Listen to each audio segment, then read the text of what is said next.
Hello everyone, আলহামদুলিল্লাহ আজকে নিয়ে আসলাম বাংলাদেশি পাসপোর্টের মধ্যে গ্রিসের ওয়ার্ক পারমিট আসছে। আমরা সব কিছু তারা দুইজন আলহামদুলিল্লাহ তারা রিয়াদেই থাকে। ভাইজান আপনার দেশের বাড়ি কোথায়? আপনার? আমার কিশোরগঞ্জ। যাক আলহামদুলিল্লাহ, পাশাপাশি।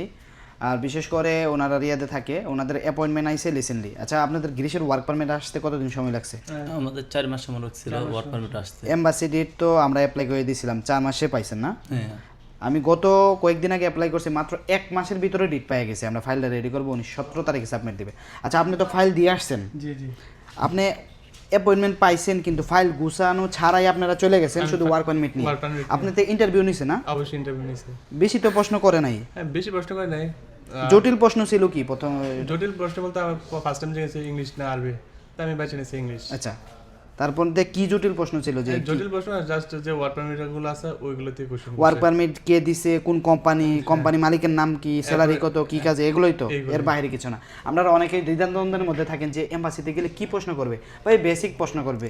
এটা আপনার ভিজিট ভিসা না, ওয়ার্ক পারমিটের ক্ষেত্রে নর্মাল, ভিজিট ভিসার ক্ষেত্রেও নর্মাল। দুই একটা প্রশ্ন করবে, 2-4টা প্রশ্নের উত্তর দিতে হবে। এটা বেসিক, মানে আপনার ভিজিট ভিসা হইলে কতদিন থাকবি, ওয়ার্ক পারমিট হইলে কোন কোম্পানিতে যাইতেছেন বা কি কাজে যাচ্ছেন, স্যালারি কত, এর বাইরে কিছু না। এখন দুইজনের ফাইল আমরা রেডি করে দিলাম, অ্যাপ্লিকেশন ফর্ম এখানে, তারপরে bank statement, NOC, ticket reservation, আকামা ট্রান্সলেট সব কিছু আমি এখানে রেডি করে দিলাম। কফিলের কন্ট্যাক্ট পেপারটা এখন যদি লাগছে, আমি যে সব কিছু রেডি করে দিলাম, কোনো কিছু তো আর কমতি নাই। আপনার তো ইংলিশ বুঝেন, যেই ডকুমেন্টগুলো তো সবগুলো রেডি করে দিয়েছি, সবগুলো অথেন্টিক দিয়েছি। জি ভাই।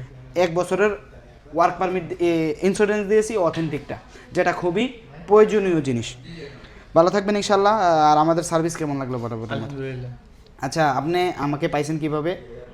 একটা লোক এম্বাসিতে গেছিল ফাইল জমা দেওয়ার জন্য, আমার থেকে ফাইল প্রসেসিং করে নিছে, ওই লোকের মাধ্যমে আমার কাছে আসছে, রাইট? যাক আলহামদুলিল্লাহ। আমাদের দর্শকদের উদ্দেশ্যে কিছু বলেন ভাই আপনি। দর্শকদের উদ্দেশ্যে কি বলবো, যাই হোক অসংখ্য অসংখ্য ধন্যবাদ আপনাদেরকে এবং আপনার যত টিম আছে সবাইকে অসংখ্য ধন্যবাদ। এক কথায় এত অসাধারণভাবে এত দূরত্ব আমাদের কাজগুলো এত সুন্দরভাবে গুছিয়ে দেওয়ার জন্য অসংখ্য অসংখ্য ধন্যবাদ। আর এক কথায় আপনাদের স্টাফগুলো মানে এত দ্রুত এতভাবে কাজ করছে, আমি এটা কখনো বুঝতে পারিনি বা ভাবতে পারিনি। আলহামদুলিল্লাহ, ধন্যবাদ আপনার জন্য। আপনার শুভকামনা রইল। ইনশাল্লাহ ভিসা হওয়ার পরও ইনশাল্লাহ আপনাদেরকে আপডেট দেবো। ইনশাল্লাহ ভালো থাকবেন ইনশাল্লাহ। আপনাদের জন্য শুভকামনা রইল। ওকে, দোয়া করবেন। আসসালামু আলাইকুম।